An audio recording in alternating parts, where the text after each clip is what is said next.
C'est en 21h, mais tout ça là, c'est cassé. Environ vers les 3h du matin, l'eau a commencé à venir. On ne sait pas où on est parti.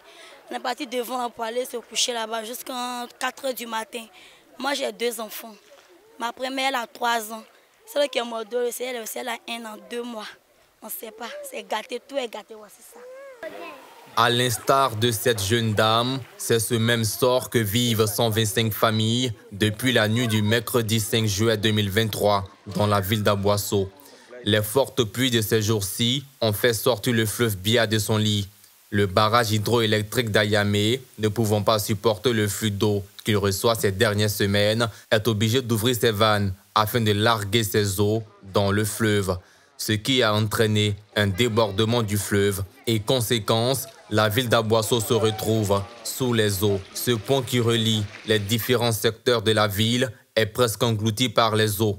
Au quartier TP, le stade omnisport Eugène Akaawele, dont l'accès est interdit aux caméras suite à ces événements, prend l'allure d'une piscine municipale. Le quartier TP étant inondé. Devant la société de distribution d'eau, certains jeunes créent une gare de pirogues sur la voie envahie par l'eau du fleuve pour permettre aux populations de se rendre à leur domicile, en volant ainsi la vedette aux chauffeurs de taxi. La situation que nous vivons, c'est un peu très difficile. Il y a des parents qui sont aujourd'hui quittés dans leur lieu à domicile. Et puis nous-mêmes, il y a des endroits où l'eau a coupé la route, on ne peut pas partir. Donc la population d'Aboasso souffre, quoi. Bon, cette inondation, on a dit qu'il y a un changement de climat.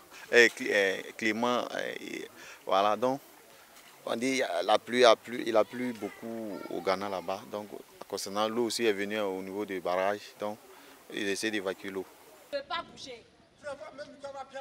Marie-Laure est née dans ce quartier il y a un peu plus de 30 ans. Dévastée, elle estime qu'il faut créer des conditions pour que les populations déguerpissent les alentours du fleuve Bia. Qui veut mourir, allez là.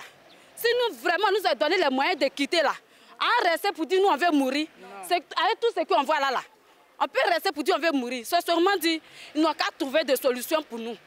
C'est parce qu'on n'a pas un lieu où aller qu'on est toujours là. Malgré la pression de l'eau, les sinistrés s'organisent pour trouver des solutions à leurs problèmes. Bon, quand le problème a commencé, voilà, nous avons déjà un premier temps essayé de trouver le site d'abord. Le site pour pouvoir recaser nos parents. Voilà, si les autorités peuvent venir en aide pour ne plus que ces cas se répètent, parce qu'il y a des problèmes de caniveaux qui s'opposent. Le fait que ce n'est plus les gens qui sont au bord de l'eau, mais les personnes. Par exemple, il y a plusieurs familles ici, ce n'est pas qu'ils sont au bord de l'eau, mais c'est l'eau qui les a trouvés dans les domiciles. Mais il y a des gros caniveaux à côté qui sont bouchés. Si on pouvait les déboucher, peut-être ça pourrait réduire ce problème-là. Ce phénomène causé par le fleuve Bia n'est pas nouveau à Aboasso. La Bia, source de richesse locale, se présente aujourd'hui comme une menace pour les autochtones.